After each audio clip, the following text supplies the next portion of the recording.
Good morning, everyone. It's so nice to see you all turn out on this lovely, lovely Washington morning.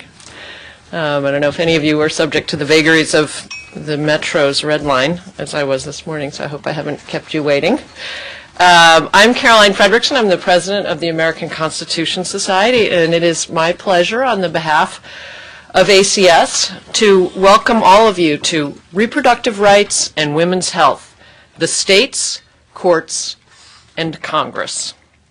As many of you know, ACS was founded in 2001, and we are a national network of lawyers and law students, judges, policymakers, and law professors who believe that the law should be a force to improve the lives of all people.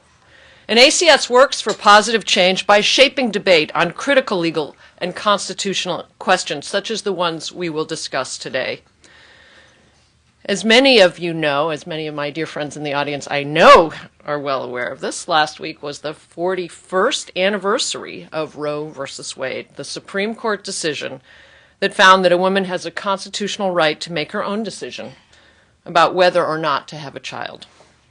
Yet over 4 decades later, this issue remains deeply contested. In recent years, we've witnessed a rash of state laws seeking to restrict the right to reproductive choice, laws that are often passed under the guise of protecting women's health. To discuss these laws and the responses to them, we have a fantastic panel of experts this morning. And following our panel discussion, it is our great pleasure to welcome Senator Richard Blumenthal of Connecticut, who will deliver remarks about the Women's Health Protection Act, federal legislation that would prohibit many of the types of state laws that we'll be discussing today.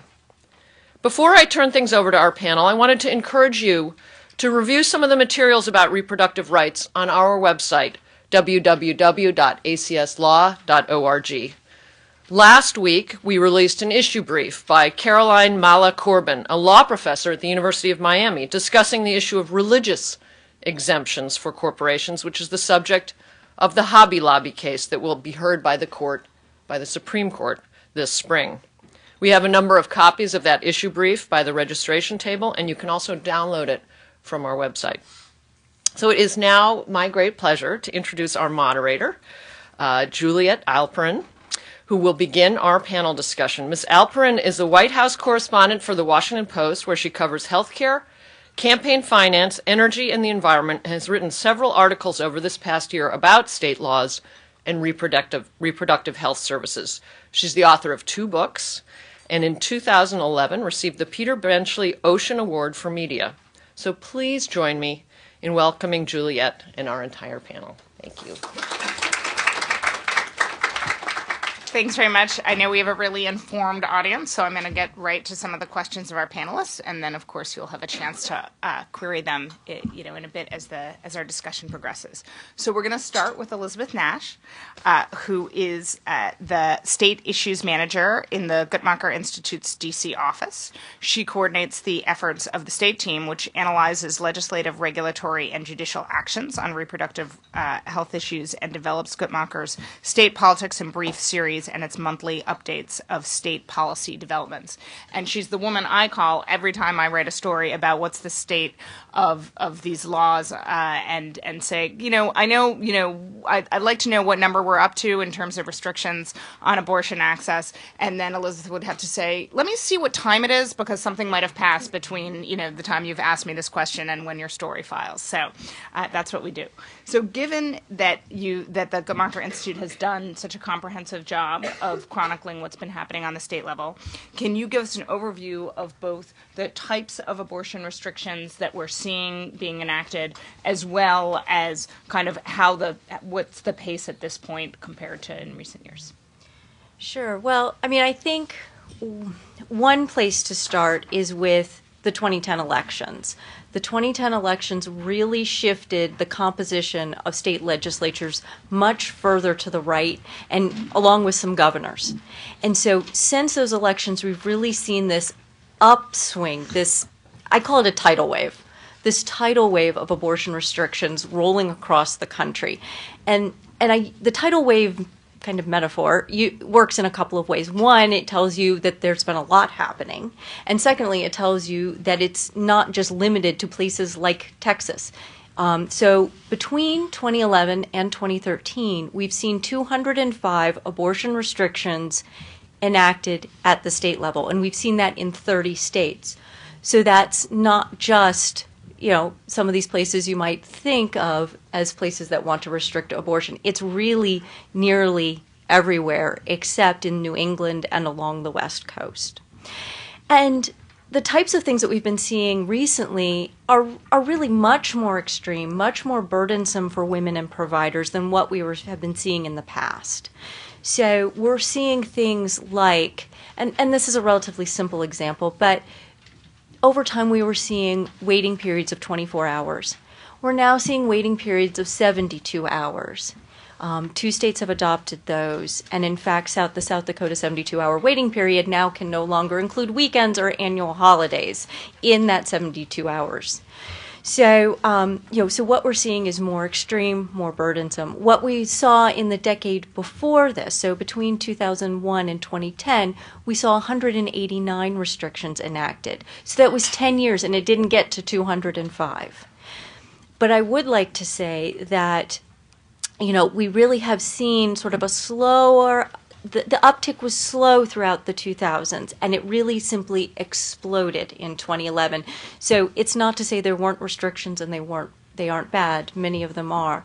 But it's just that, over the past 3 years, we've really seen this explosion. Great. Sure, that's helpful frame. Now we'll move to Dawn Johnsen, who's the Walter W. Foskett Professor of Law at the Indiana University Maurer School of Law.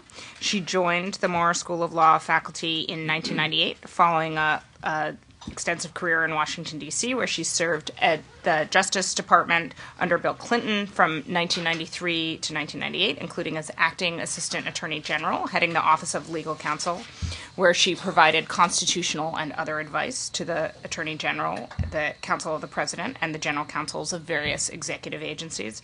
And it's worth noting, again, when we talk about the polarized politics we have here, as well as across the country, that President Obama nominated her to head the OLC, again, after she served on his transition team. But the Senate failed to vote on her nomination, and of course she's probably better off having escaped what happens here in D.C. for academia. So with that, last week, as we noted, was the 41st anniversary of Roe v. Wade, but a lot has happened since Roe that has impacted the way the courts adjudicate abortion cases.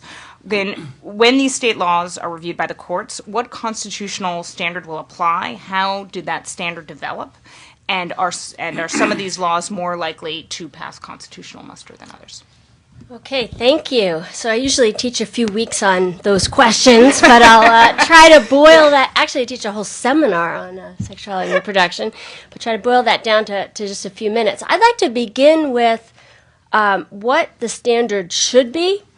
What was the standard in Roe versus Wade 41 years ago, and what standard should the courts apply, because it's really critical to remember that the kinds of restrictions we're talking about and that Elizabeth summarized are entirely inconsistent with our nation's constitutional tradition of protecting individual fundamental liberties from governmental interference. So first, let me just say a few words about Roe and the cases before and even a number since, where the Supreme Court said if the government interferes with a fundamental liberty, then the courts should take a very close look at that restriction and apply what the technical term is strict scrutiny, and only uphold the restriction if the government has a compelling interest. So that is the most protective standard, applies to a whole host of fundamental liberties, including issues involving what the Supreme Court has described as very personal decisions that are central to controlling one's own destiny. And central to that, of course, is the decision whether and when to have children. So that is the right standard. And the court, I'll just give two quick examples. In 1942, the court applied that standard in Skinner to an Oklahoma law that would have forcibly sterilized certain kinds of 3-time habitual offenders. chicken thieves, but not white-collar embezzlers. That's the short form. And then 1965, we're coming up on a big anniversary next year, Griswold versus Connecticut, the right to use contraception. So those cases directly led to Roe versus Wade, which was not a controversial decision at the time, 7-2. So strict scrutiny applied to all these kinds of abortion restrictions clearly would say the government may not interfere and diminish access in these ways. What is the standard? Now I'm getting to answer the question.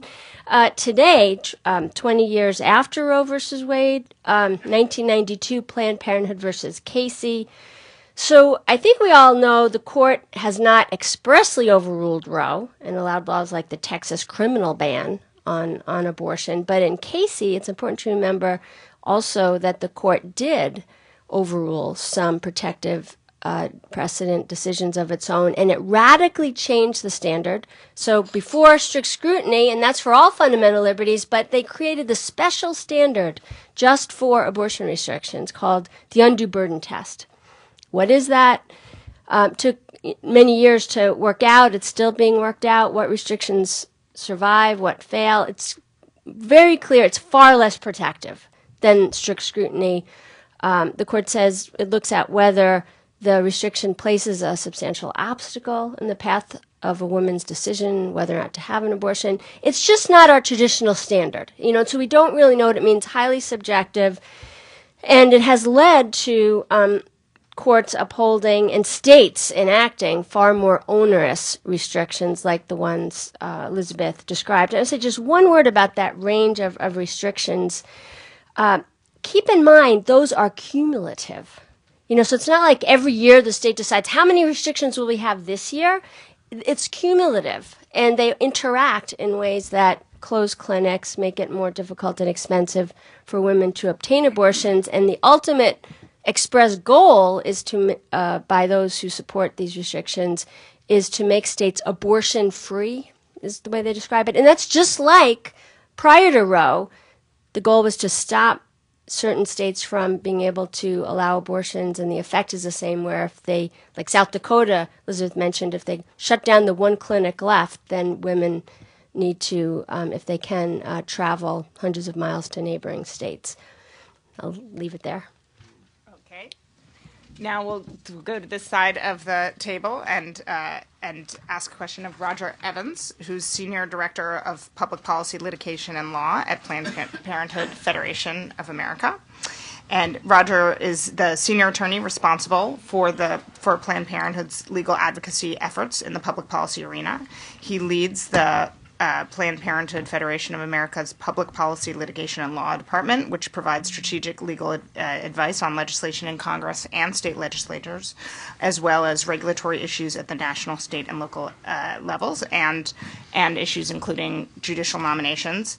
He's worked on cases across the country and has been the lead or co-counsel in most of the major reproductive rights cases over the past 15 years, which is why we're going to ask him which cases should we be looking for, both in the Supreme Court and elsewhere, that really give us a sense of where we're headed on this issue, and specifically, if you could, once you identify them, give us a sense of how the legal arguments have fared in some of these. What are we seeing in terms of which, for example, restrictions seem to have a better chance, rather than a worse chance of actually making it through the gauntlet and potentially passing constitutional muster once we reach the Supreme Court.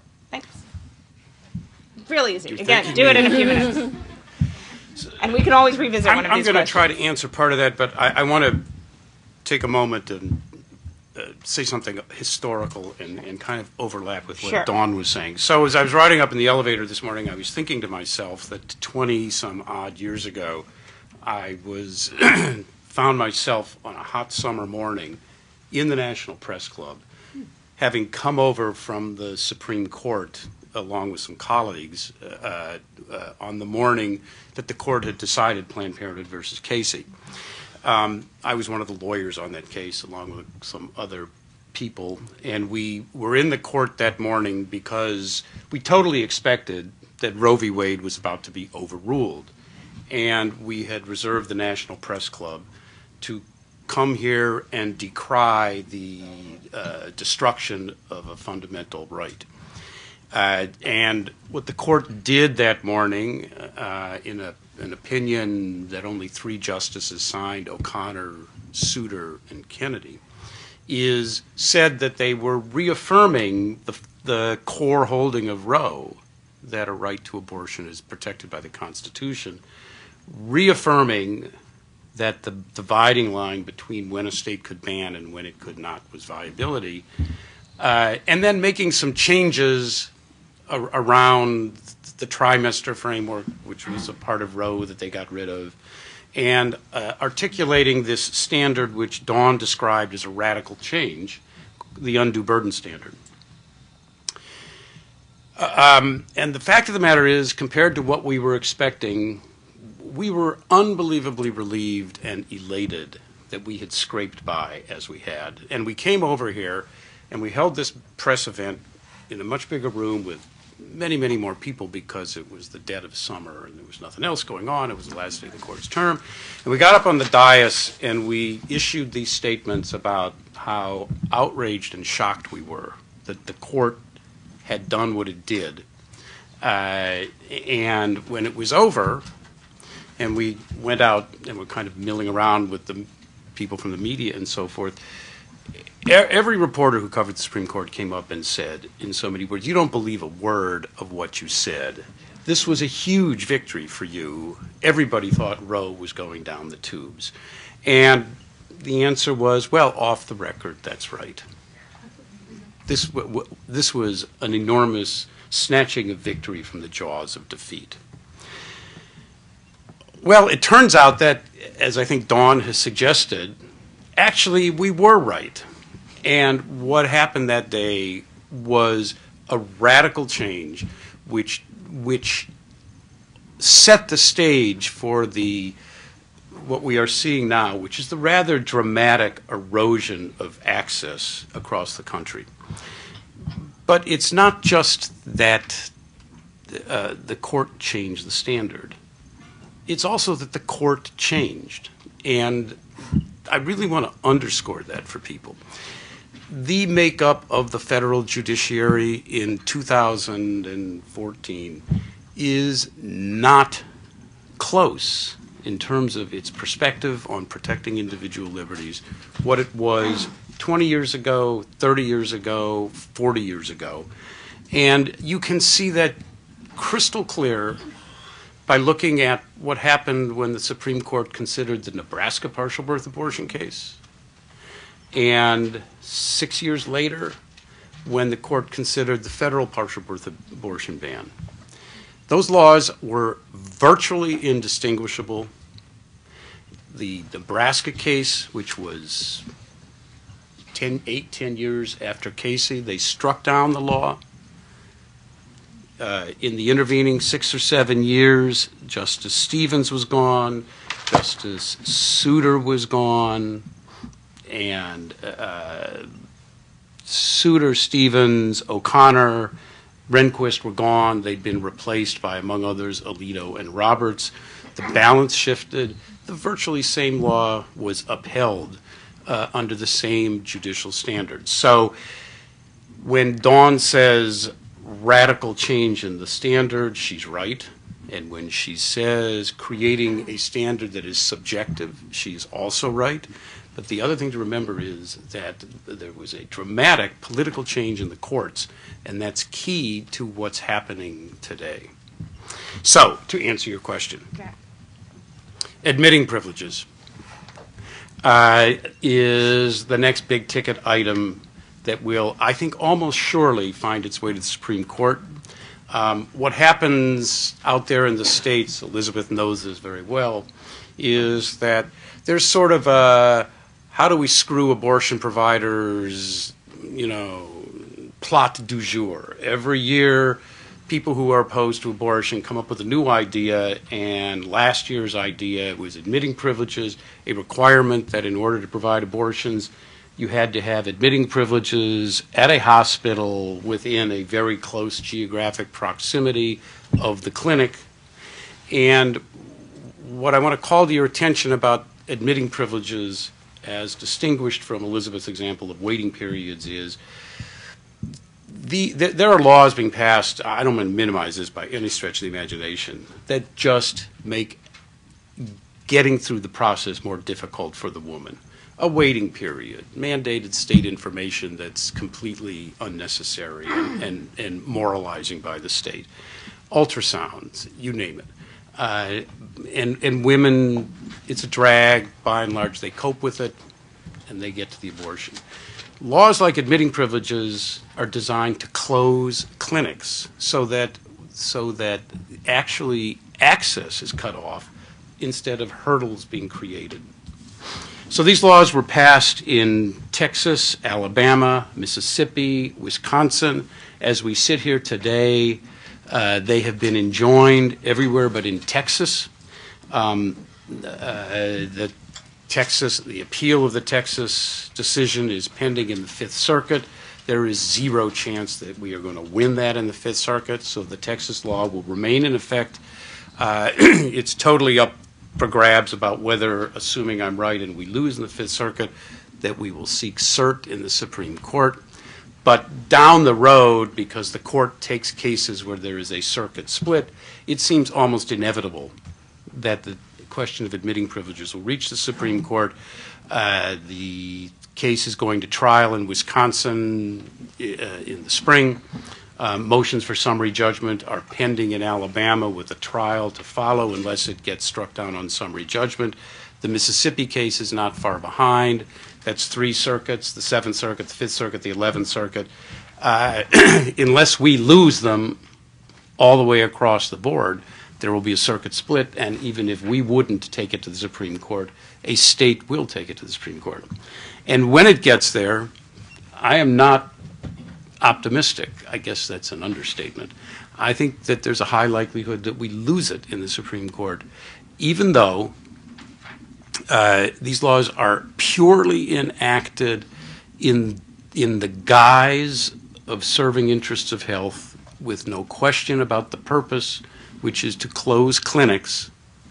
And the medical benefit of them is completely false, totally out of step with the reality of today's way in which medicine is practiced, and places in the hands of hospital admitting privilege boards, which have complete discretion about what they do, whether or not to allow a physician who typically comes in from another city to provide abortions, whether or not to allow that physician exceptions to the various rules for having admitting privileges in order to allow them to continue to provide abortions. So it's the perfect setup of,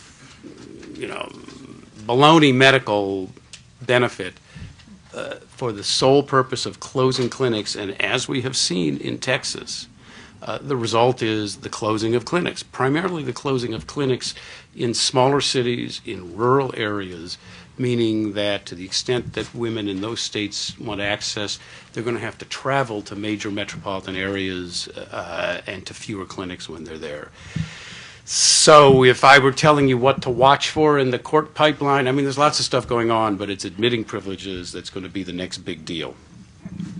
Excellent. And there'll be a follow-up, but I want to get to Heidi Williamson, who's a senior policy analyst in the Women's Health and Rights Program in the Center for American Progress.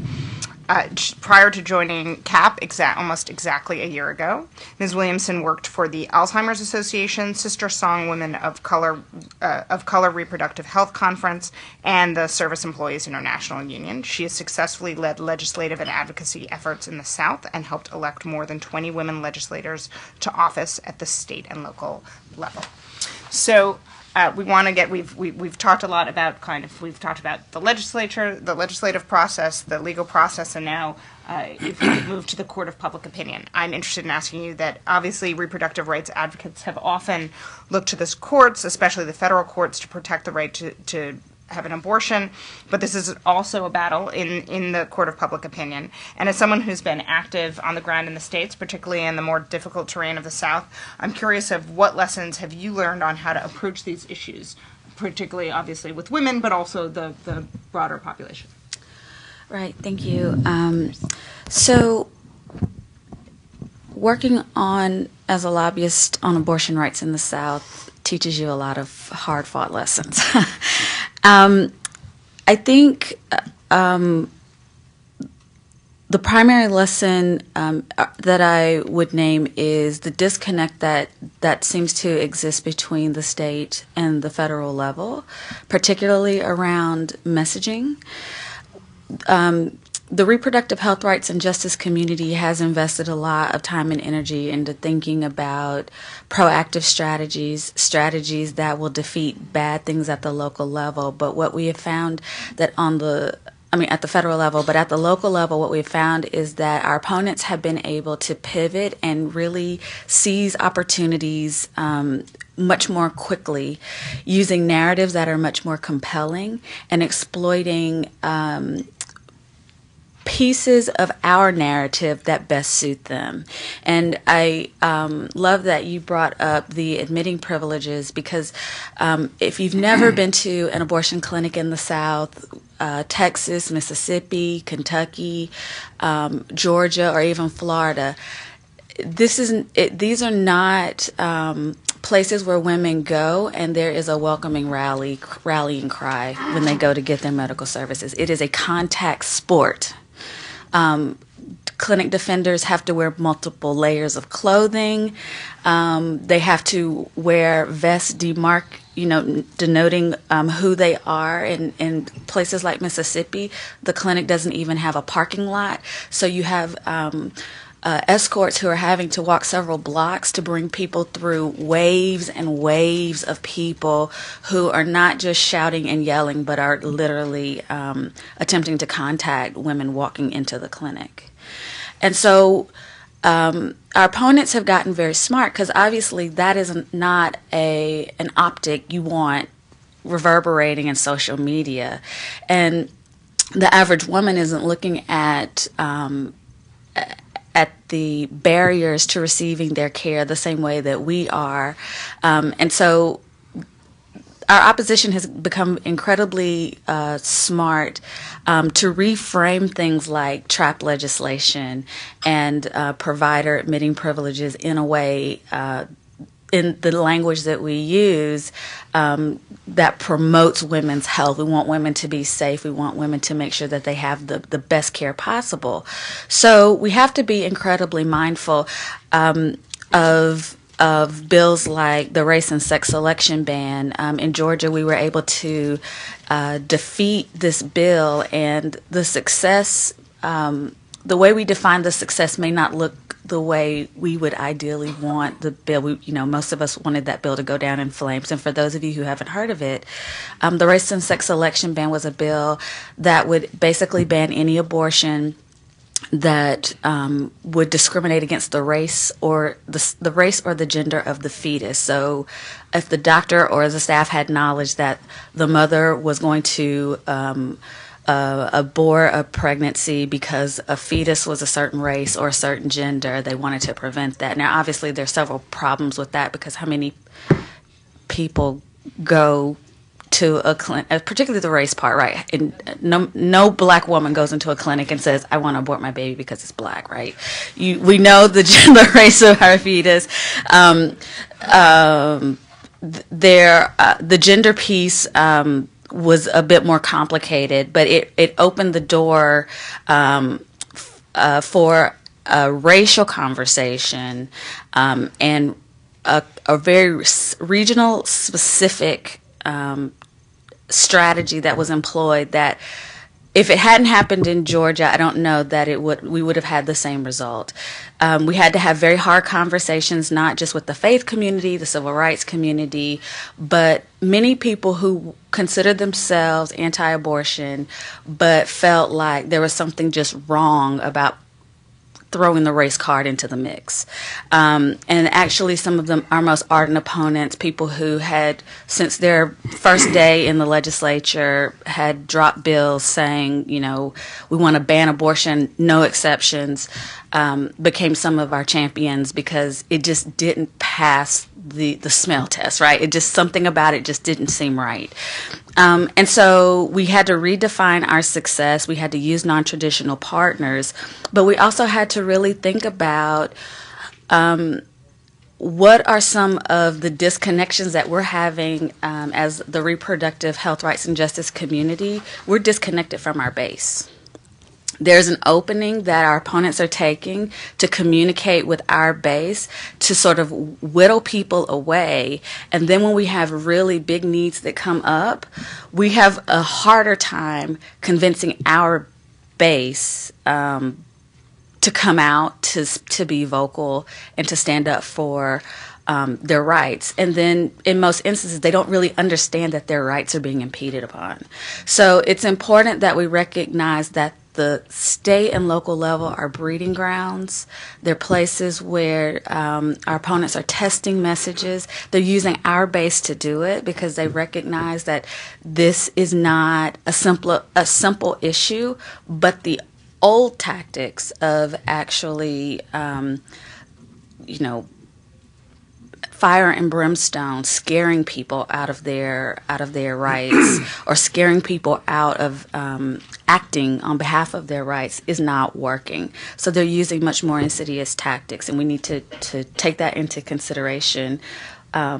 Because that's why the number goes up, right? That more and more numbers go up because it's under the guise of protecting women's health. It sounds better. It has better optics. You can put op-eds in the New York Times that says, I'm just an old lady standing outside the clinic. I want to let people know from the bottom of my heart that this is, there's another option. They don't show what happens, by noon when the other clinic people show up and are harassing and scaring people literally out of their shoes. So, excellent. Thanks so much. So I'm going to ask one quick legal question to Dawn and Roger, and a broader public attitude question after that. So to the two of you, and I always joke that as the daughter of a lawyer and a judge and the best friend of constitutional lawyers, I know just enough to be dangerous on this issue. So my question is to ask a question that I'm sure people in the audience are wondering. Since you sketched out, on the question of admitting privileges, since you sketched out that the undue burden test is clearly what matters, why is it that it seems fairly clear at this point that ultimately your side would lose on that question? So I don't want to quite admit that yet, but I do think it's better. Or face an uphill battle. Exactly, better not to test it and have the case there. So to answer that, I want to repeat what Roger said, and this is actually answering one of your first questions to me. I didn't get to why the change, and it's all about the change in the composition of the courts, and here's the Supreme Court. So here's a startling fact. Roger talked about recent changes in the court. Startling fact, why the change from Roe to Casey? In the period between Roe and Casey, and here I want to say we are nonpartisan. ACS, this is a nonpartisan organization, but every single justice appointed to the Supreme Court was appointed by a Republican president, every single one. So 10 in a row to 0 in the years 1969 to 1992, all Republicans. Roe was a bipartisan opinion, and Republicans used to be even more supportive, believe it or not. But first President Nixon, and then especially President Reagan, decided to make it a wedge political issue, a partisan issue, and in the 1980 Republican Party platform said, we are going to appoint justices to overrule Roe versus Wade. They told us that's the plan. And so you get 10 new justices, and then you get Casey. And so now, since Roger has explained, it's all about who's appointed, judicial nominations. And some of my family members' best friends are Republicans, but when something has been made a partisan issue, we have to, I think, call it that and say it needs to be changed. It should not be.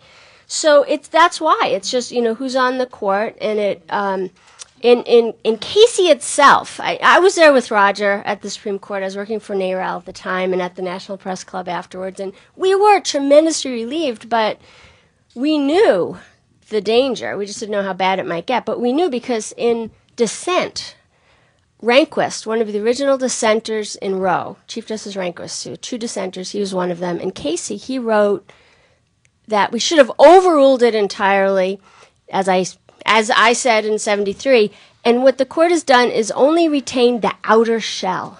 That's what he said in 1992. We've retained the outer shell of Roe versus Wade, hollowed it out, so it's just a facade. And he had several different ways of describing that. And so that's what so the justices, as they've changed, and the lower courts are critical as well, have just eaten away, from the inside. And even if the Supreme Court never says, as I don't think they will, even in admitting privileges case, they'll just keep upholding restriction after restriction, but never admit what they've done is overrule Roe. And that's what makes our job now so much harder than when Roger and I were working in the late 80s, leading up to Casey, and we thought the court might actually say it was overruling Roe, and people would know what it had done. But now, I don't think we see that as a likely outcome, because they've realized they don't need to. They can just piece by piece keep upholding the restrictions under this amorphous undue burden standard. Anything to add? Well, I feel like Dawn and I are engaged in a little kind of like role trading here. The first go round, Dawn talked about what she does in her seminars at the law school, and I talked about how the court had changed. And so now, since Dawn has emphasized how the court has changed, a thesis, which, as you understand, I completely agree with, I'll try to give you a really simple sort of legal analysis explanation. So Casey says it's only unconstitutional if it's an undue burden, and undue burden has either the purpose or effect of creating a substantial obstacle. It's virtually impossible to prove to a court that the legislature really was acting with the purpose of cutting off access to abortion, for multiple reasons, including the fact that our opposition is not stupid. And so they dress it all up in there's a medical justification for this, and they trot out a couple of doctors who say, oh yes, if a woman is being admitted to the hospital because of a complication from an abortion, her health will be dramatically served if the physician admitting her was the doctor who did the abortion. This is utter nonsense, but they get a couple of doctors to say it, and the court has said, in the case where it upheld the federal partial birth abortion law under the undue burden standard, the court said, where there's a medical disagreement, we leave it to the legislature. So there's your medical disagreement. You lose on purpose, and you have a really hard time on substantial obstacle, because in Casey, the court upheld in Pennsylvania the requirement that women make 2 trips to the clinic because of a waiting period, and the court was unimpressed by the fact that this meant that sometimes women had to travel hundreds of miles round trip twice instead of once. So clinics are closing in Texas. We have women who in West Texas who used to have access to an abortion in Waco or Midland or places like that where they were maybe 50 miles away. Now they have to travel to Dallas, and it's 200 miles away. But the makeup of the Fifth Circuit has changed, and a judge on the Fifth Circuit writes, or comments, I guess is what it was at the argument, the roads are flat and wide. The speed limit is 75 miles an hour. This is really not so different than what happened in Pennsylvania, because, yeah, it's a lot of miles, but they can drive really fast down big, wide roads. So what's the big deal? It's not a substantial obstacle. We lose. So when it gets to the Supreme Court, it'll be dressed up a little more scholarly than that, but that's the gist of the reason. And so it's clear that opponents of abortion see this now as a winning issue for them. We just saw last week that a Republican National Committee member proposed re-emphasizing that every Republican candidate who's running should consider this, should statedly be against abortion as part of what they're running on in 2014. And obviously they also point out that there's polling data that indicates that a majority of the public support many of these abortion restrictions, although, of course, they're very circumstantial in the sense of, I mean, what's interesting about about where Americans stand on this, right, is that their position goes from something like 17 to 83%, depending on how you ask the question. So that said, what, of course, I'm interested as a reporter who covers politics is, for example, why, again, 41 years after you had a landmark decision, does this still seem to be such a contested issue in contrast to, for example, what we've seen on two other issues? One, of course, legalizing marijuana, which is less a rights issue, but certainly gay rights, where we've seen a dramatic shift. I'd be interested in people's sense of why there hasn't been the shift, and particularly, again, among millennials, which is very interesting in the sense that they seem more reflective of older attitudes and those divisions than on something like whether it's, gay rights or other issues. So, Elizabeth. I think I'll start with a little bit about where the states are and where the legislators are. I mean, what we've seen, if you're looking at this from an abortion rights supporter standpoint, it really is a little bit like a frog in hot water. Because over the past, since Casey, what we have seen is the adoption of abortion restrictions that started off mirroring those that were upheld in Casey. So the waiting periods, the counseling, those sorts of issues. And we keep moving further and further away into more extreme and more burdensome restrictions like these admitting privileges that Roger is talking about. And what this really does is, in a sense, move goalposts, right? So what we once thought was a restriction in 1995, which was a 24-hour waiting period where you got your counseling on the telephone, is now considered mundane. So the idea basically here is that in the public sense, what the public sees is that really when you think about a restriction, you're thinking about like entirely banning abortion or closing every clinic in the state. And then there's a crisis, as opposed to restrictions that take a hunk out of your rights a piece at a time, and have that cumulative effect that Dawn was talking about. And so in the public sense, we've really seen a shift here where, was once thought a restriction is now not considered a restriction.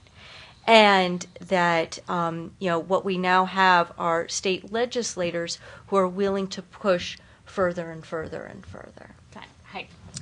And I would just add, the reproductive health community has done a great deal of polling in the last 5 years, and I think you hit the nail on the head. It's how you ask the question. And the way that particularly the reproductive justice community has been influential is we ask questions about abortion and access in the context of the way that women live their lives. We ask about income inequality. We ask about family size. We ask about how they see access to contraception, access to sex education in schools.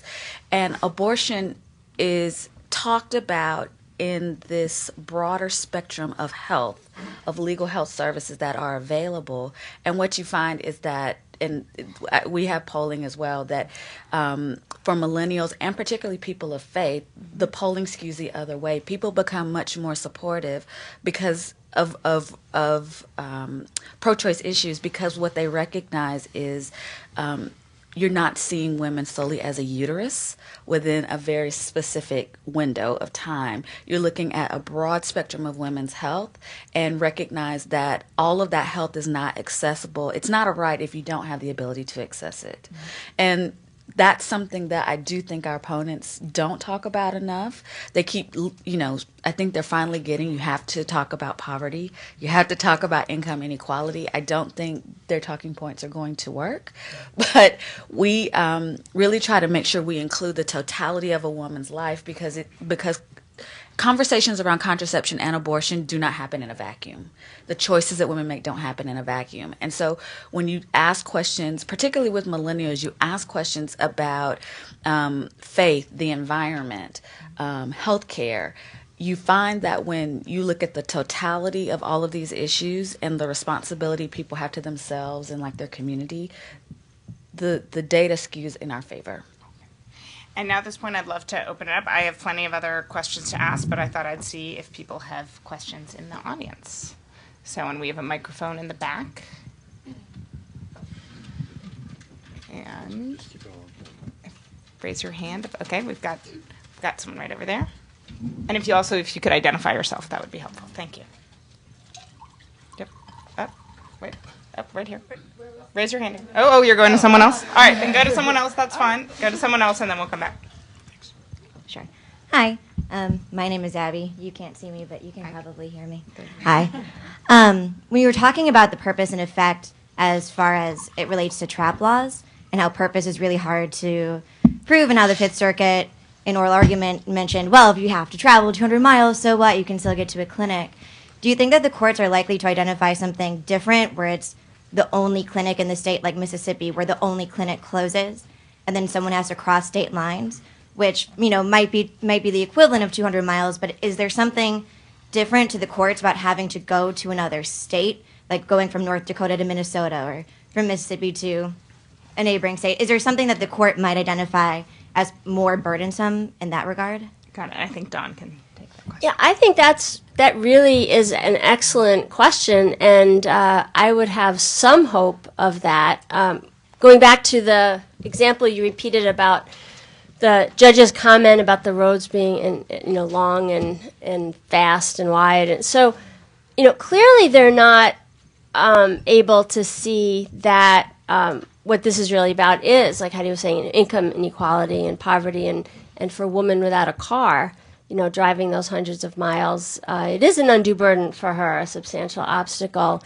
If you go from 13 to 4 clinics, does that matter? And I think we have a hard argument there. But I think there's some hope that they'll understand that if you go to the inexorable zero, is a phrase they use in another context, that is qualitatively and different. But it is hard to use it, I think, under the undue burden standard as a distinction, because if the admitting privilege law makes 2/3 of the clinics close down and you have 3 and then 2, then 1, 0, so I feel like that it's not a principled reason for the court to find, now we have crossed that line, because it doesn't really tell them how to review the standard. So I think what's really going on is that the women who suffer from these restrictions are women without the resources to travel, and without the ability or life circumstances that allow them to travel. And that's something that the Supreme Court justices and lower court judges are increasingly insensitive to. There's no question. They're much less sensitive to the real practical effects of burdens on rights. And you see that in the voting democracy context, too. I think of many areas where that's a problem and a result of the change in the court. That's one, the income, and the other is it's about women. Just have to get on the table. The other shocking thing about the year since Casey and since I was working at the ACLU and NARAL is the war on contraception. I have to just note the Hobby Lobby briefs due today. I just worked on one for Guttmacher, and I never would have thought back when we were working on Casey and worrying the court would overrule Roe, that would be fighting about keeping Planned Parenthood in existence and equal access to contraception in 2014. Okay, and then, yes, if you could ask your question. Oh, you can hold it. Hi, I'm Galena. I work for the American College of OBGYNs. Thank you all for all of your presentations. I'm wondering what your take is on McCullen v. Coakley, where it's pitting First Amendment issues against access to abortion issues within 35-foot space, and what that then would mean on a state level. Well, or you may not know, that when the Supreme Court struck down the Nebraska partial birth abortion law by a vote of 5-4, Justice Kennedy wrote a very anguished dissent about striking down that law. And on the very same day, the court decided Hill v. Colorado, which upheld a version of a buffer zone that was a state law in Colorado, and again Justice Kennedy wrote an anguished dissent about it was bad enough that the court was going to strike down this kind of law in Nebraska, but it was even worse that it was now going to interfere with the ability of concerned citizens to speak out against these kinds of things.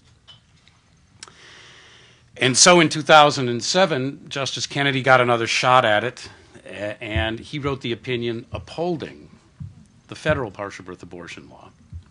And when the lawyers representing McCollum in Massachusetts sought certiorari in the Supreme Court on the Massachusetts case, their cert petition was in plain English, written to Justice Kennedy, and in so many words said,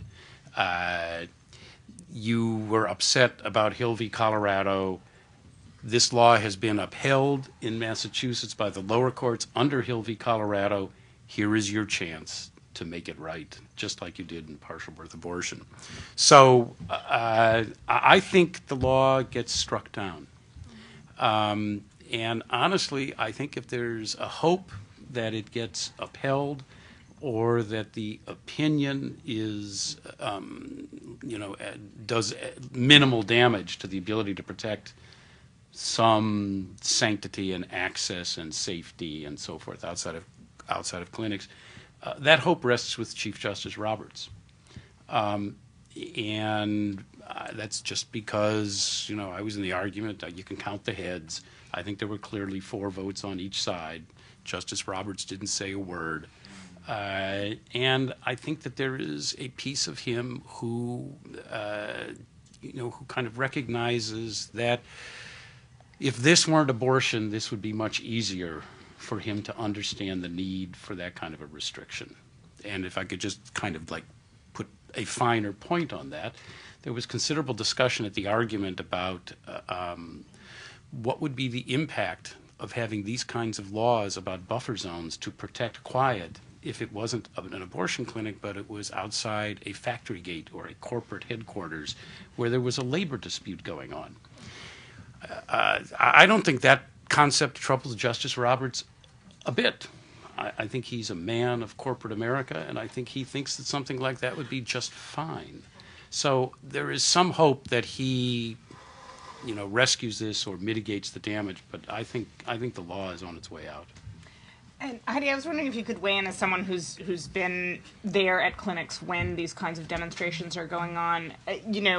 Can you say what the impact has been in terms of having a buffer zone or not having one, or how that actually affects people who are going to these clinics? Is there anything that you would say to kind of weigh in on what you've seen? 35 feet isn't far enough. I mean, Georgia, there's a buffer zone, but you would be amazed at still what can happen in between that space. I think we really discount the psychological impact of women going to seek illegal medical service and what they're driving through, what they have to endure. 35 feet from the door doesn't help the woman in Mississippi or Georgia that has to park down the street and around the corner, because if they have to park 1,000 feet away to walk to the clinic, the buffer zone, they're walking. They have to walk through several barriers, people, and it's psychologically very overwhelming, and that piece needs to be considered because you don't have to overcome those hurdles to get any other medical service, whether it be at a hospital or anywhere else. Oh, sorry. Yeah, let's go ahead. Can I ask a follow-up? Yeah. One, I would also say to Heidi's point, the noise that is made. Some clinics put on the radio to drown out the noise from protesters, but the billboards are, you have billboards of, aborted feet. Those things can be as, 10, 20 feet high. Right. You can see that a mile away. Right. I was just saying that it adds to the woman's psychological issues, when you have to have the radio on to try to drown out this noise. But I was going to ask Roger and Dawn that, okay, let's say this law gets struck down. Let's pretend, right, that this law gets struck down. What do you think about states that adopt laws that apply more broadly, more like the Colorado law, that apply to health clinics? Well, I don't think that the focus of this is going to be that it was just abortion clinics and not some broader array of providers of health care. I think that there may be, what they may say is that 35, to the opposite of what you just said, they may just say that 35 feet is too big of a zone as a facial matter, to preclude, as they say, speech, and leave it to be decided whether 18 feet or 20 feet is better. They also may just send it back to the lower courts and say 35 feet just, we want a more careful analysis of the impact of 35 feet on the various locations and how it's playing out in the different places where this is going on. But I don't think that they're going to hang their opinion on the fact that it just applies outside of abortion clinics. Yes, we have a question right here. Hi, morning. Christine Kippen, Center for Reproductive Rights. The legal landscape you paint is rather bleak and depressing, unfortunately. And the same could have been said about the LGBT movement not that long ago. I'm wondering if there are any lessons to be learned from that legal progression that could be applied to protecting abortion rights. Yeah, I think that's a wonderful question and something that clearly we all need to be thinking about. I'm somewhat pessimistic about that because the kinds of restrictions we're talking about are difficult to explain and have a devastating impact on women who do not have political power. So if we were talking like in the late 80s about the court possibly overruling Roe versus Wade, I think that would be analogous to marriage discrimination, and it's like a yes or no kind of question. But when instead we need to take not a long time, but 5 minutes to explain why these kinds of restrictions have the same effect in states like Mississippi and South Dakota. One example, like Ohio. I spoke last week at a Roe versus Wade event in Ohio.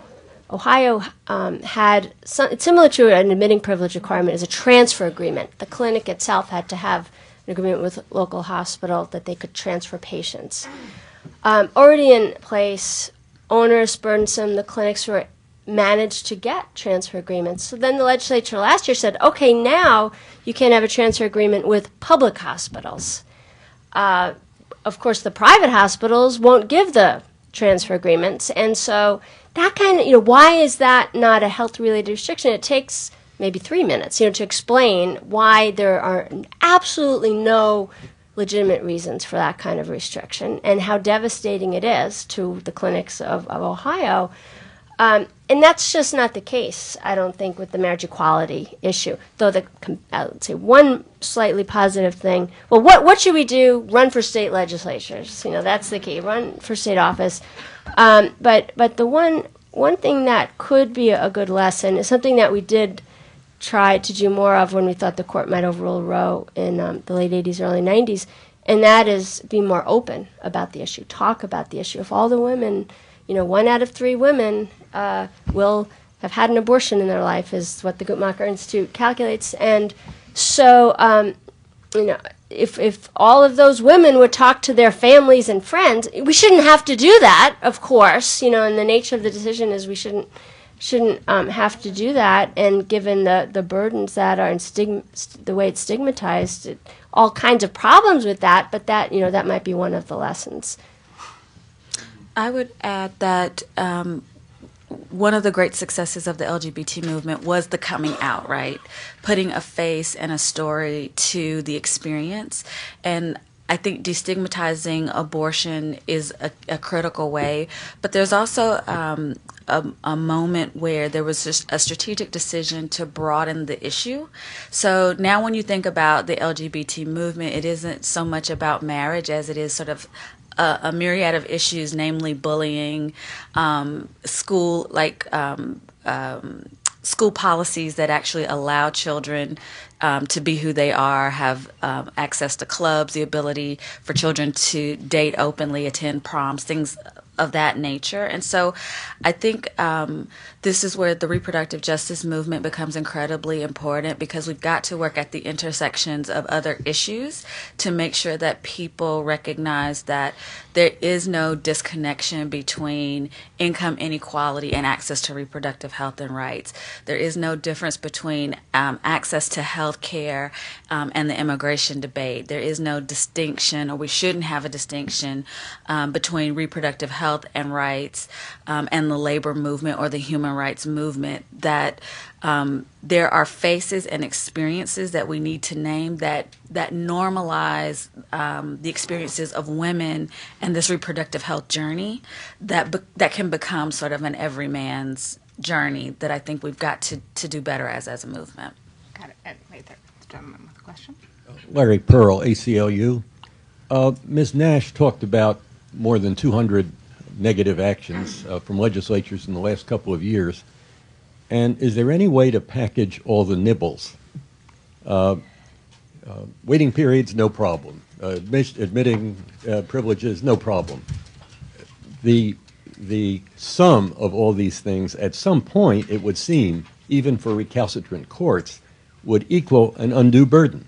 And how do you get those issues together so that a court can see that?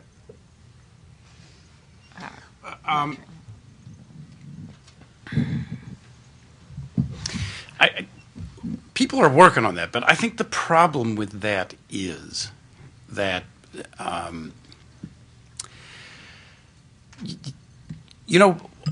historically, when abortion was illegal, women still got abortions. They went to back alleys, they were mutilated, they were in emergency rooms, they left the country. But there just is really no question that if a woman does not want to be pregnant, there's very little that you can do to prevent that from happening. You can just make it unsafe and dangerous and cause maiming and death. So the undue burden standard says, you got to have a substantial obstacle. What's a substantial obstacle? It means a significant fraction of the women don't get abortions. But the problem is that no matter how hard you make the access, women are still going to get there. And so all you are, as a constitutional proposition under the undue burden standard, it's really, really hard to get to that point until you get to the fact that the result of this accumulation of burdens has been to eliminate clinics. And then the question, which kind of goes back to what was asked over here, is what are they going to do when they close that clinic in Mississippi or they close that clinic in South Dakota?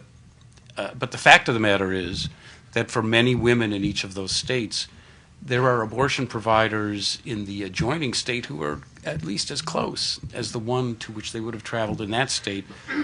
But you have, within a specific sovereign territory, now eliminated abortion. So which way will they go about that? But that's the problem with all of this. We have a question back there. And if I could just say one other thing, which is to sort of presage Senator Blumenthal when he shows up. That's the whole point of the Women's Health Protection Act. That's the whole point of the way that law is written, is to recognize that between the change in the judiciary and the unworkability of the undue burden standard and what is happening, it's time for Congress to step in and restore the rights that were being pulled away. Hi, my name is Lauren Polk. I'm a reproductive justice fellow at the National Center for Lesbian Rights. So naturally, I want to come back to the intersection of the LGBTQ movements and the reproductive justice movement. I know that Ruth Bader Ginsburg put forward an argument that abortion is an equality issue. And I think that a lot of the LGBT movement's success has hinged on the fact that equality is a really strong American value. A lot of people agree with it. People, think that people should be treated similarly. So even though we know that the equality argument for abortion doesn't succeed necessarily at a court level, I'm wondering if there are any whispers in the movement to start discussing abortion as an equality issue, or starting to look at whether or not that's a good strategy for us to use in order to sort of gain similar ground to the LGBT movement. There have been discussions, and you have two separate camps. There are those who believe that equality should be sort of the argument, and that's where the strategy should be centralized. You have another group of people, and I consider myself being in that group of people, where my concern with the equality frame is equal to what? Because if it's about poor women, for example, having equal access to abortion as women who are not poor and have access to insurance, with bills like H.R. 7 that's up for a vote today, what we can find is that we're not actually gaining anything, because if women who have insurance have just as many restrictions as people who have a different kind of insurance or don't have insurance at all, there's a flaw in the standard of care that we need to raise for everyone. And so justice is the standard, which is our services and our laws in place so women have the resources to realize all of their rights when they need them to determine their family size and timing for themselves. So you do have those sort of conflicting schools of thought.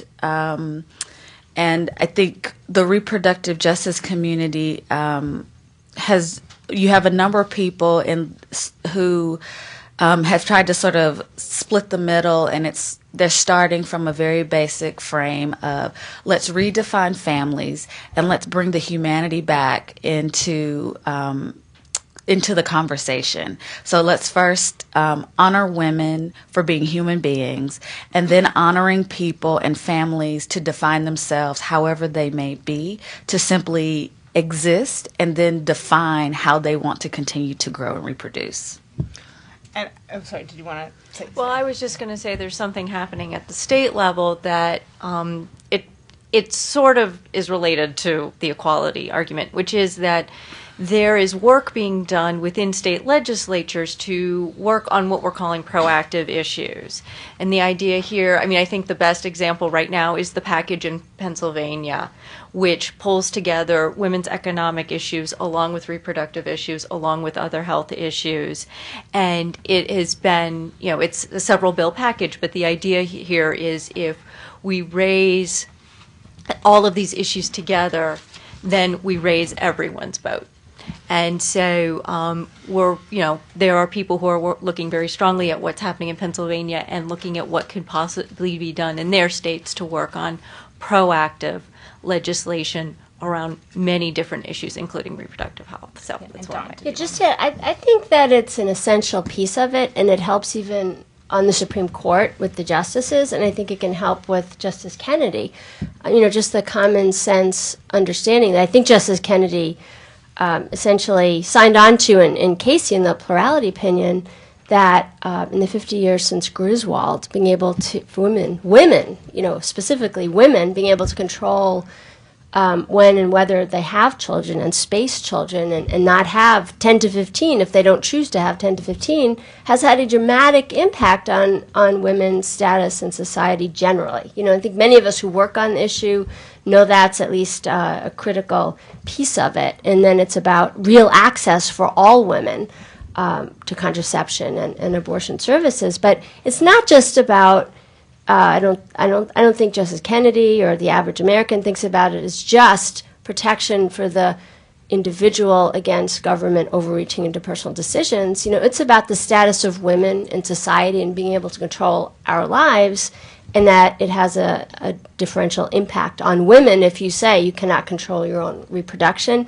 And how you talk about it, doing it in, using the word feminist, of course, is not in empowering women. That kind of language might hurt, but I do think Justice Kennedy understands that change in the last half century for women, and to the extent you can make those connections by equal participation in families and workplace and protecting health as women, this is part of what women experience, that the equality piece of it in terms of sex equality is essential, along with the fundamental liberty part. I want to ask one question, then we'll go back to the audience, but since it hasn't come up, and it's the question of how have technological advances changed this debate, whether either legally or in the court of public opinion. One thing that I've seen, certainly, again, talking to abortion opponents and also for covering the 20-week abortion ban bill that passed the House last year, is that one of the arguments that abortion opponents make is that one of the reasons they've been able to make gains is both because of, say, advances in ultrasound technology, where people are getting a better image of a fetus, but also just the idea that a baby is viable earlier than it used to be 41 years ago. And I'm curious of whether you all think there's any credibility or to those arguments, or how have they affected how these issues are being decided. I know there was an interesting study that went on that talked about showing an ultrasound doesn't make a huge impact on whether a woman pursues an abortion, although it did have a, I guess maybe 1% impact there. But so it would just be interesting to know, how does technology play into this discussion at all? I'll say one word, and then I think Roger maybe talk about the 20-week ban focus. And, so if you want to add to it, Roe versus Wade itself said, drew a line, was in the sense a compromise decision, and said at the point of fetal viability, a state may ban abortion as long as it has an exception where the woman's own health or life is at risk. And so the court said 24 to 28 weeks is about when that happens, and that has not changed dramatically. And I think consistently for decades, those who want to ban and restrict abortion so that it is essentially unavailable have sought to focus on later abortions, and the whole so-called partial birth effort made up, kind of make it sound like a medical procedure. It's all to focus on that part rather than the first trimester where 90% of abortions take place. So in reality, I don't think there has been a dramatic change of that kind, but certainly that is very much part of how the opposition talks about it. Mm-hmm. I don't really know the answer to that question. I have a suspicion that in some broad political kind of media culture, whatever way, that technology, better ultrasound, things like that, has probably had an impact on kind of the general mindset of the country at large. I think it's had zero impact on how things are playing out in the courts. I just don't think it matters. Okay, perfect. And then, yes, we have a question right here.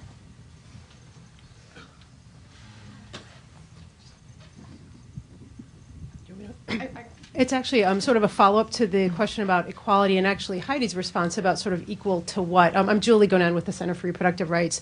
We actually sponsored some focus groups last year looking at these restrictions and trying to gauge support for something like the Women's Health Protection Act that Roger mentioned. And we found, understandably, some very interesting things that don't necessarily even seem consistent with one another. One was when we talked to people about disappearing clinics and what that meant for access, a lot of people were very concerned about that, that might mean that a woman would go to an unsafe provider. But some participants said, well, if you live in a rural area, you might not have access to an abortion clinic, but you might not have a Taco Bell either. So that's sort of what happens if you live sort of out there.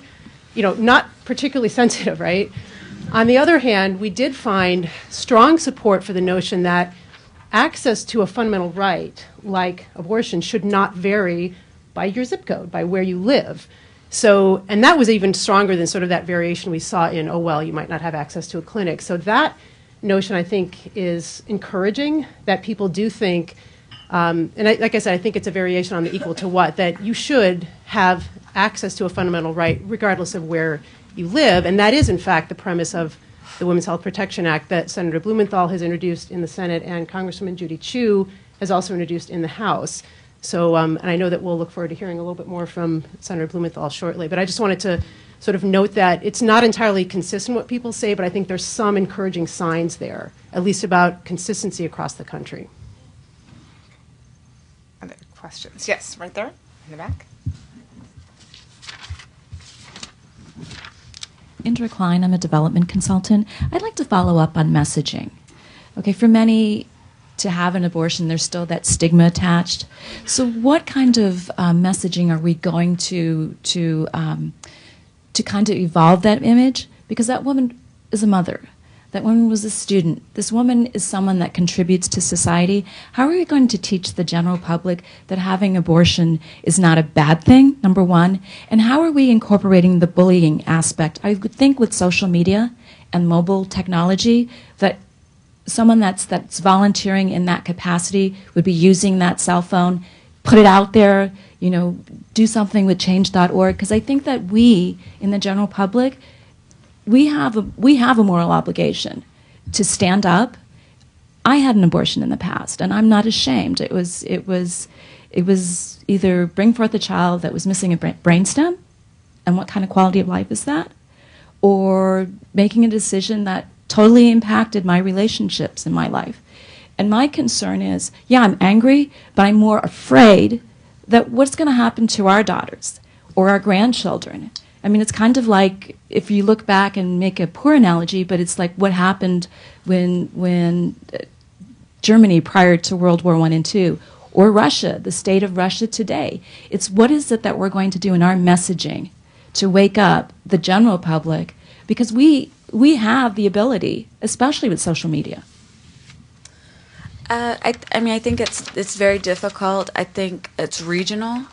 It also, we have to take into account the fact that you do have people, even if they actually pursue the service or think that the service should be legal, there are many emotions that exist around this issue. A lot of the polling that I've looked at over the last few years, very interestingly, you know, you find when you're asking sort of the general question, do you support or disapprove of this sort of action? You have people who will be very open and honest and say, I don't personally believe in abortion, but I would never impede on someone else's ability to do that. And when you ask questions very broadly like that, we have a lot of support from people, you know, from everyone, across age ranges, across races, across faith denominations. When you start to get to the specifics, right, when you start to make the distinction between I had an abortion because I wanted to complete school, or I had a fetus with an abnormality, what you find is that when women are making choices, particularly around furthering education or advancing like their career to improve their economic mobility or sustainability, is that the support begins to go down when women are asserting their autonomy. So there's a bigger issue.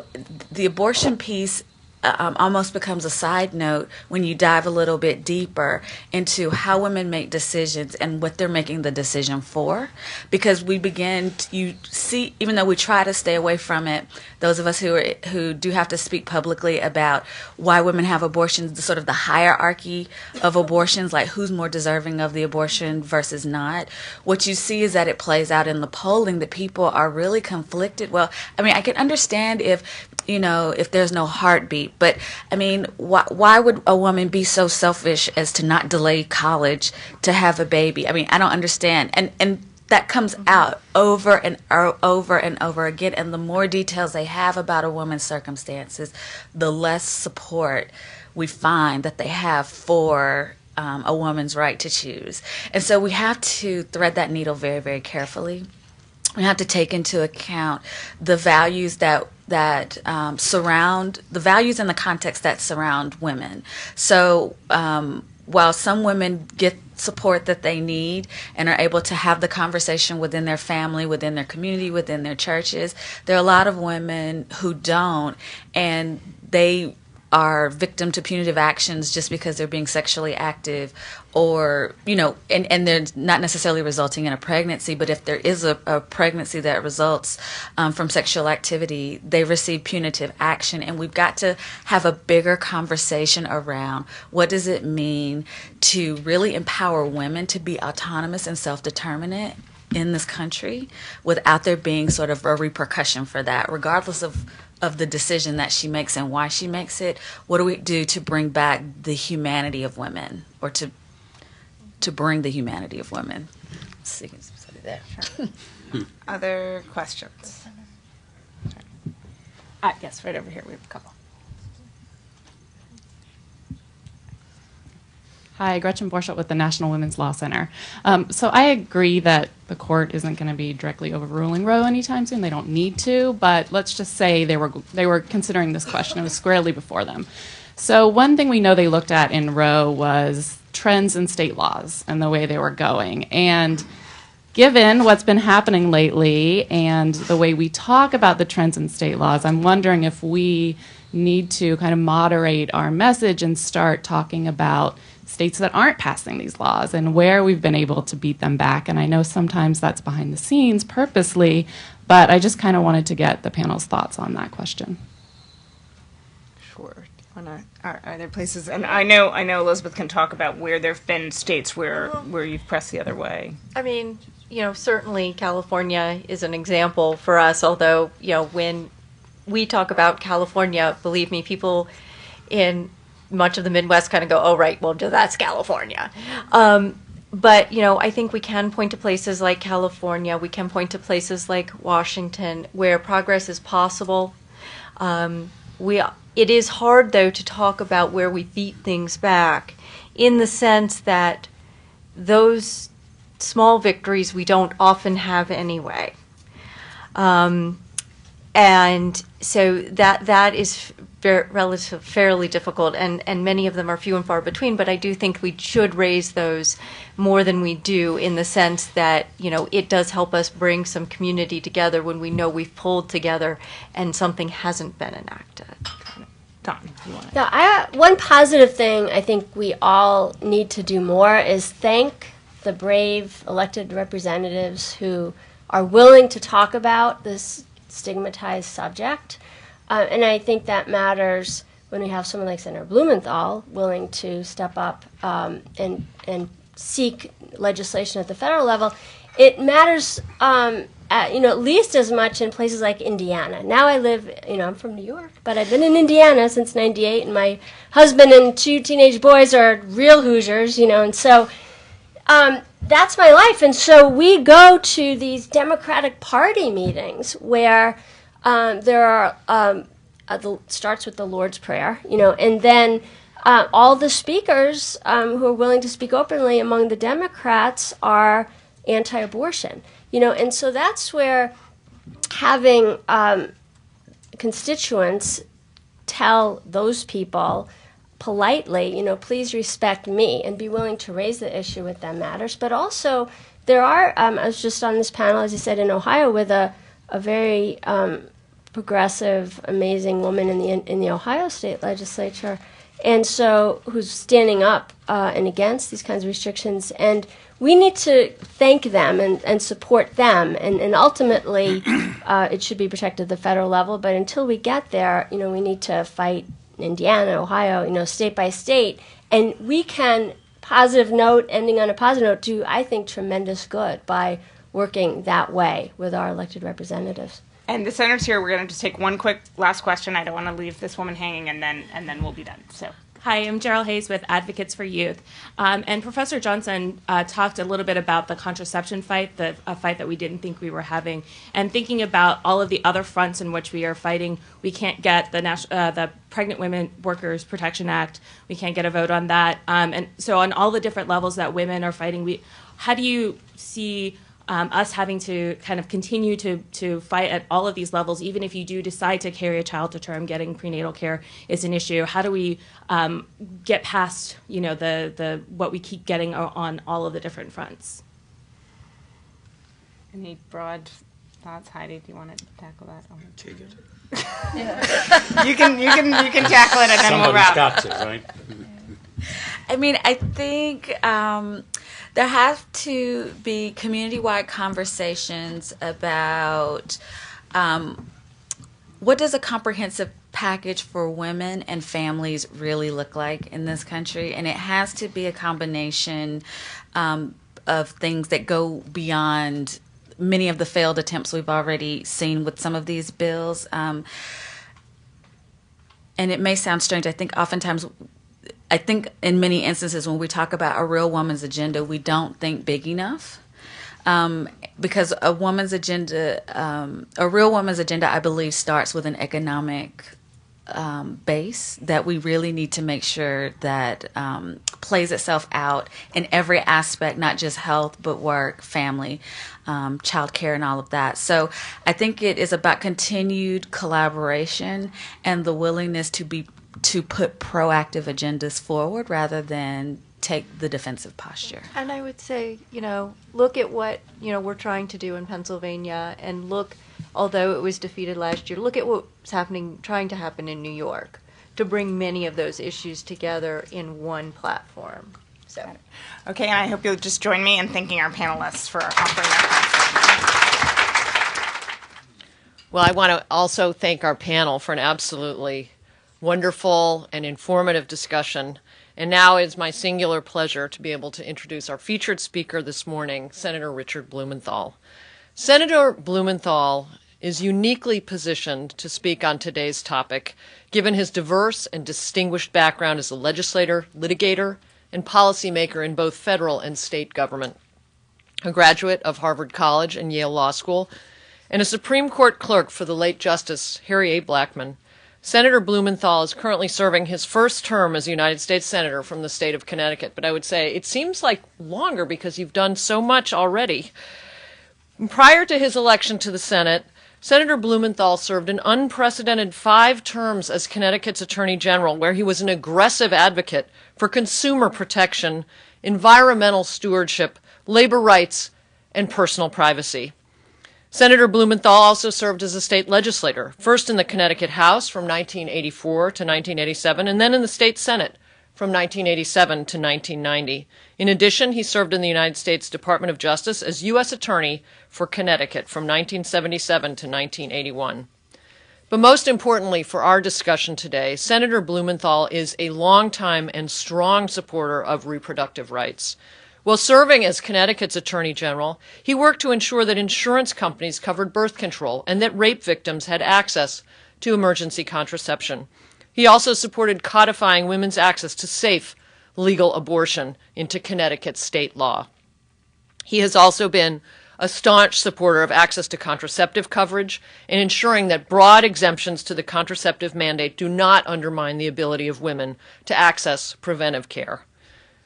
On November 13, 2013, Senator Blumenthal introduced the Women's Health Protection Act, legislation that would prohibit laws that impose burdensome requirements on access to reproductive health services, a bill that, in the senator's words, will help make reproductive rights real. The bill has 33 co-sponsors in the Senate and 98 co-sponsors in the House, where it was introduced by Congresswoman Judy Chu. And I would also note that Senator Blumenthal has demonstrated once again his commitment to reproductive rights by hiring Lori Rubner to be his chief of staff, who is an old friend of mine, and we fought many battles on Capitol Hill in trying to protect women's reproductive rights. And she was a founder of ACS, so I'm very happy to see Lori here today. So we look forward to hearing more from Senator Blumenthal about his legislation. Please join me in welcoming Senator Blumenthal.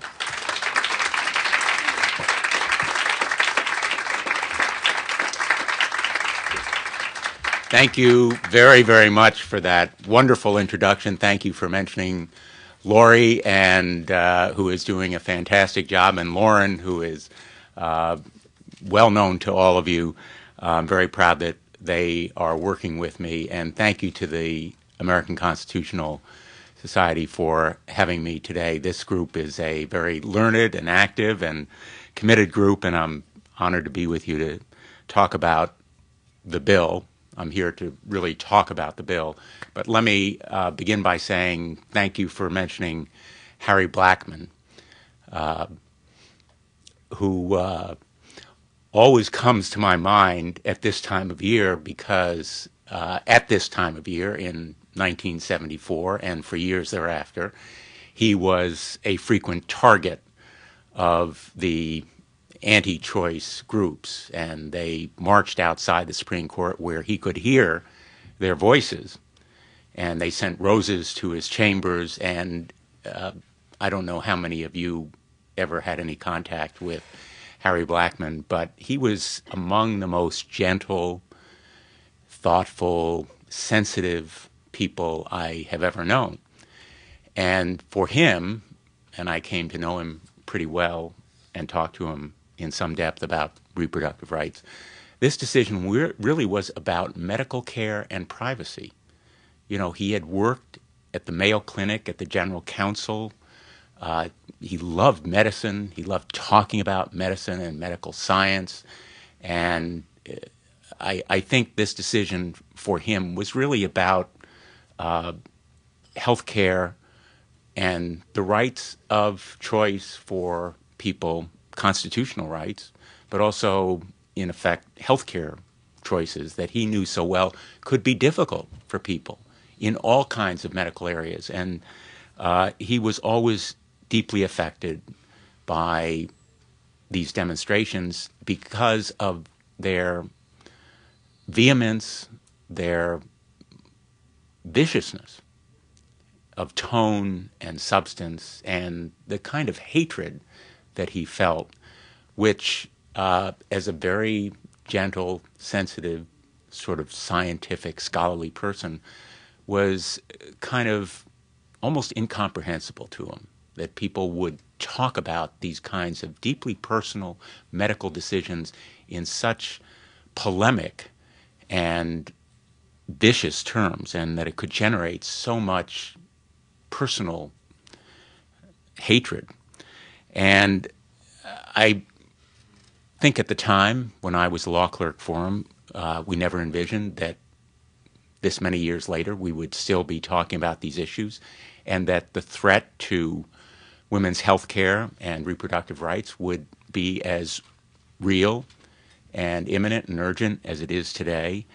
And I am very proud that I have followed the teachings of groups like this one, the teachings of Harry Blackman, the teachings of many, many scholars on these issues. But as was said so well, the challenge today is really making these rights real. And I know firsthand about that because I was one of the first attorneys general, in fact, the first attorney general, the first law enforcement officer to enforce the FACE Act, I believe, when we did so in Bridgeport, Connecticut, and we litigated it through the Second Circuit with many of the same issues that are now before the court in McCullen, and we won because of the sense that there are limits, as there are to any right under the Constitution, when there are needs and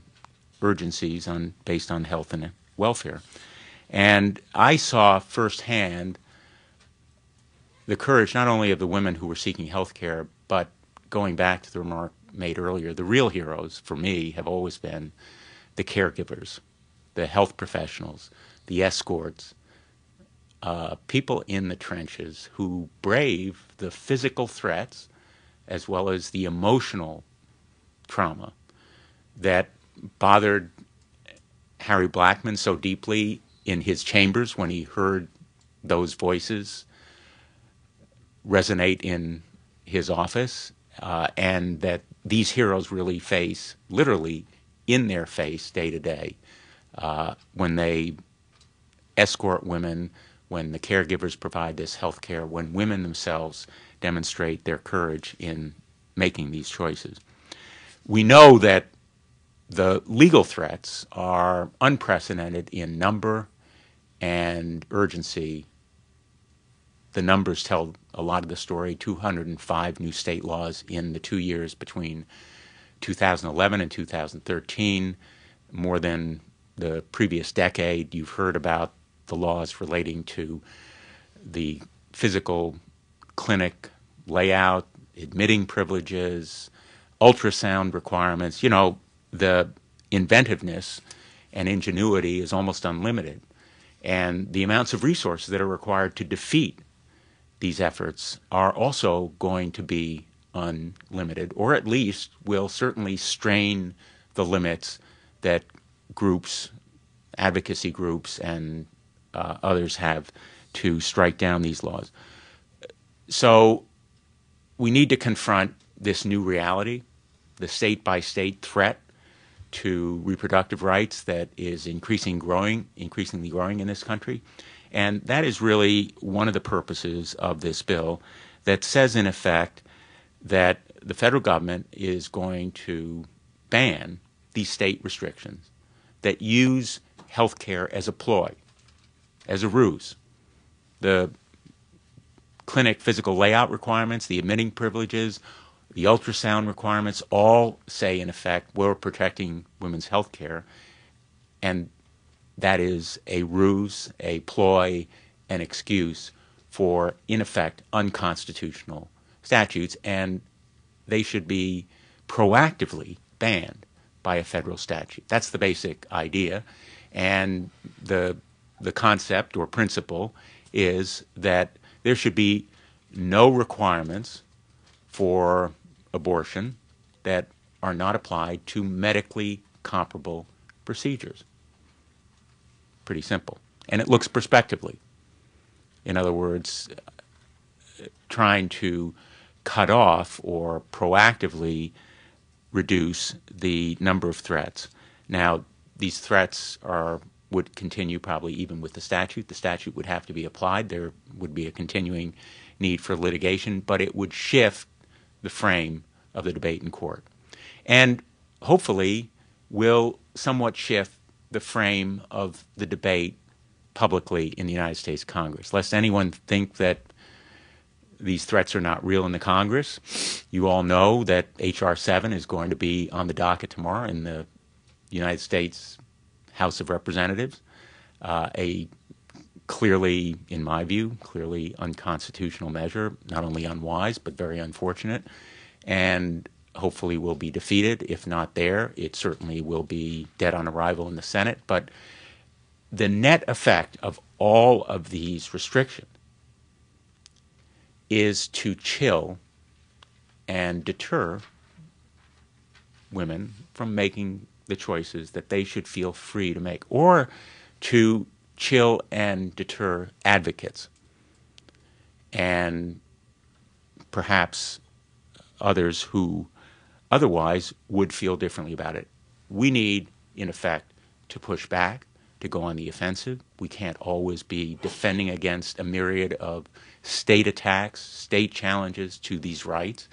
And to bolster our position, this proposal, the Women's Health Care Protection Act, has a very important function. The measure has support, as you just heard, from 33 of my colleagues. And Tammy Baldwin has been an incredible partner in this effort. Others in the Senate on the Democratic side have been very, very strong supporters. We also have good support in the House of Representatives. But let me just say, because I know it's on all your minds, is it going to pass this session? No. Should it be introduced anyway? Absolutely. One thing I've learned, and I knew it intellectually, abstractly, before I came to this job, is it takes time to get things done. I've been an advocate, for example, of measures to prevent gun violence. After the Newtown tragedy, we sought to pass some common sense, sensible measures, background checks, a ban on assault weapons, high-capacity magazines, mental health initiative, and it failed in the Senate. It failed even though it had support from 55 senators. Because of the 60-vote threshold, it failed. And whenever I'm discouraged about that issue, I remember the fact that the Brady Bill took 12 years to pass. A president of the United States, Ronald Reagan, was almost assassinated. Jim Brady was paralyzed. And it still took 12 years. Now, it should have taken only 12 months. It should have taken us only a month to pass gun control measures to prevent gun violence. But sometimes change does take time. And I think this measure eventually will pass. I really believe that eventually, if it's not this session, next session, or the session after, it will pass. But in any event, it changes the frame of the debate. It puts us on the offensive. And here's what's really important from a practical standpoint. It puts elected representatives on record. It forces them to take a position. Not necessarily even a vote, but at a forum like this one, as they go back and run for election or re-election, they're going to have to answer, where do you stand on the Women's Health Care Protection Act? Oh, I don't know about it? Well, they ought to learn about it. They have to know about it. If they are not going to take a position on it, they should be held accountable. If they are going to oppose it, they should be held accountable. We win on this issue the more that the people of the United States are given an opportunity to make their voices heard. And history is on our side. You know, on a lot of these issues, the social issues, some of you may have acquaintances or children who are in college. I have 2 who are in college and 2 who are out of college. For them, this debate is sort of almost incomprehensible. I mean, women should have a right to choose. What is this debate? Why are we still debating it? So I think history is on our side in the generational shifts that are coming on this issue and so many others. But for right now, we are, I think, in a very good position to make progress in this next election and the election afterward, to simply give voters a metric, a question to ask. Where do you stand on the Women's Health Care Protection Act? Would you vote for it? You know, tonight we're going to hear from the President about a lot of great and important themes. I hope that we will hear about job creation and economic growth, which really is foremost on people's minds. And in some sense, when the measures like H.R. 7 are brought to the fore, when the focus is so predominantly by some members of the Congress on this issue, I think that we need to step back and realize that in many ways this issue for a lot of people is a distraction from what should be really the focus. Creating jobs, growing the economy, restoring the cut in military retiree benefits, making sure that we have a strong America in terms of our social fabric, our economic well-being. These are the issues that are mostly on people's minds. And the question of whether to seek an abortion, reproductive rights, are personal decisions that shouldn't even be in the public or legal framework. They ought to be made between doctors and patients and families that are involved. That's the basic idea here. And I would wish that, you know, this measure might not even be necessary. But for now it is, and I intend to fight for it. I am heartened by the kind of support we've been receiving, not only from my colleagues in the United States Senate, but really across the country whenever I talk about this issue, whenever I have the opportunity to talk to particularly groups on campuses, to groups like this one that believe in the rule of law. I'm heartened by the support that it receives. And at the end of the day, it really is about making rights real. You know, what I learned as an enforcer, which I did for both state and federal governments, is that there are laws on the books that make no difference in people's lives. They are dead letter unless they are enforced, unless people believe that they will be enforced. And that is the way that policy and rights are made real. And so I thank you for giving this opportunity today to talk about enforcing constitutional law, which also, when you think about it, I know people don't think about Congress as enforcing the Constitution, but just a sort of last note, because I am before this group, the Constitution is the responsibility of Congress to enforce, not just to avoid passing unconstitutional laws. You know, we all know Congress shouldn't pass unconstitutional laws. But Congress has a co-equal responsibility under the Constitution to enforce the Constitution, and that's what this law essentially does. It says to the state governments that the federal government is enforcing the Constitution against unconstitutional state statutes, not just by its being invoked in federal court or state court. You know, a lot of people don't think the state courts have a responsibility to enforce the Constitution. They do. Congress has a responsibility to enforce the Constitution. This is a shared responsibility.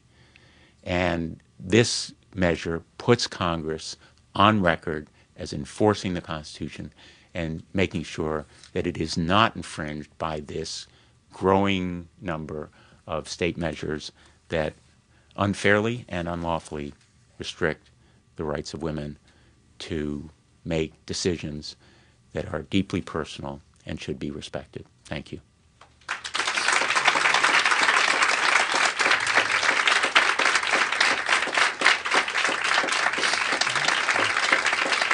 And I'm told that I have to take questions, which is also always, and I'm joking, a little bit intimidating from a group that's this smart and this well informed, but I am delighted to take questions. If there are any. I won't be insulted if there aren't.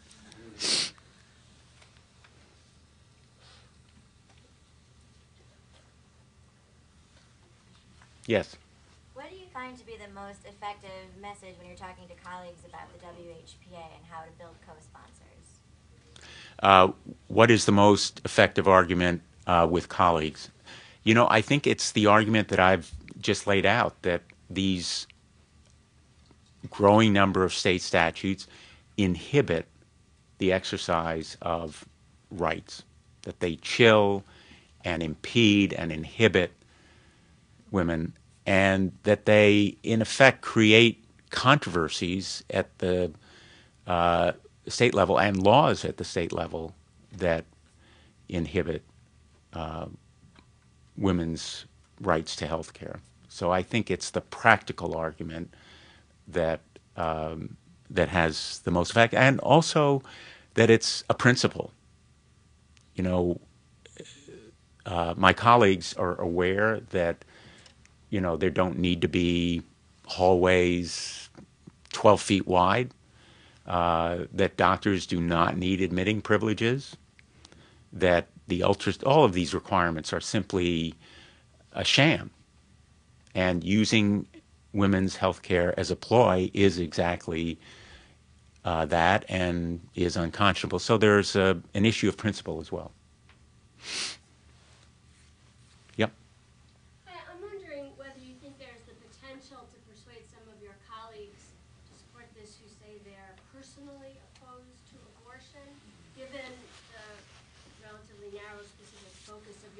I'm actually from Indiana, and I'm going to be at an event with Senator Joe Donnelly coming up. And so wondering, I think that your bill should appeal to people like Senator Donnelly, and wonder if you could help us explain why. Well, I have immense respect for Joe Donnelly. I sit next to him literally on the Armed Services Committee. I left here. I was at a hearing of the Armed Services Committee sitting next to Joe. That is a very interesting challenge. In other words, how to separate the issue of personal choice, because there may be people who may not seek an abortion, even if given the opportunity, the unfettered, unburdened opportunity to exercise that right. And this is all about preserving that right of privacy, which at the end of the day is the right to be let alone. As the Supreme Court, I think it was Justice Brandeis, said, it's the right to be let alone. And I consider the right to privacy as being at the core of what makes this country great, the reason that we rebelled against the English, and it goes to intelligence reform as well, the NSA and the right to privacy there, secret courts, star chambers, surveillance. So I think to raise the issue to that level is a good way to approach it, that it is a right to privacy, that the state courts that the state legislatures are burdening unfairly simply by passing these unconstitutional statutes. And I think, without singling out Senator Donnelly, the more that it can be separated from the decision itself, the fact that, legally there should be, that unconstitutional statutes should not be passed, and that the resources required for litigating, for defending, as well as for bringing cases in court is very costly. So I think the principled argument, the resource argument, and then the separation conceptually between the procedural burdens that are put on this right and the right itself.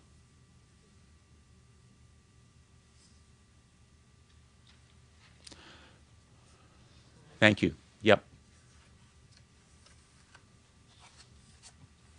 You touched on this a little bit already, but I hope you can expand on how you address the grassroots. And you talked about speaking to college campuses. When you look at a group of young people in particular, how do you tell them to stay strong and not to get battle fatigued by 12 years to pass a bill? How do you tell the grassroots to keep fighting and to persevere? Well, I find that there's less need with young people to inspire them to persevere than maybe folks who have been in this fight for a while. I think there has always been the hope that the battle would go away. I truly, as I mentioned earlier, never expected decades later to be talking about this. Normally when the Supreme Court makes a decision, it settles the law, and it may be one of the defects or flaws in Roe was that it left open too many questions. There have been a lot of criticisms of the majority opinion in Roe v. Wade, and it preceded my time as a law clerk. So I am aware of the decisions, and have talked to a lot of the constitutional scholars about it. But I think just the idea that if they ever get battle fatigue, they should go visit some of the clinics. That's what I advise them. If you really want to see the courage and perseverance that it takes to uphold these rights, you should talk to some of the caregivers, some of the providers who've been physically threatened. You know the history here. I don't have to go through the history of real violence and intimidation that's taken place. And in the case that I had involving the Bridgeport Clinic, there was more than just verbal intimidation. There was jostling, and it doesn't have to be guns that are used to intimidate.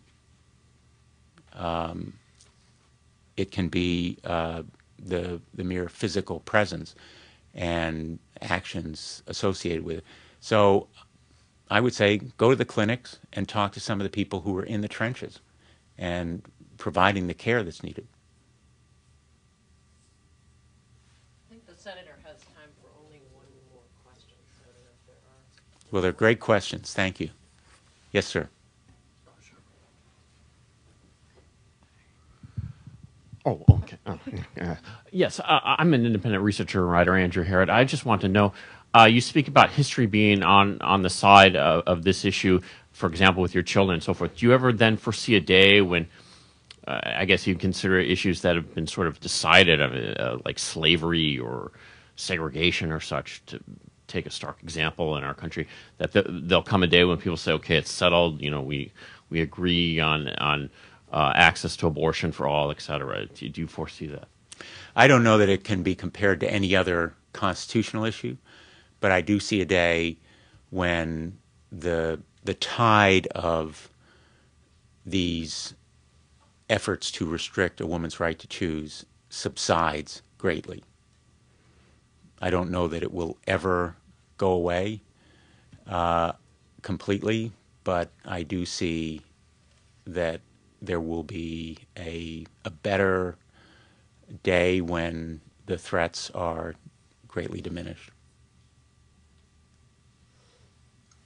So on that hopeful note, thank you.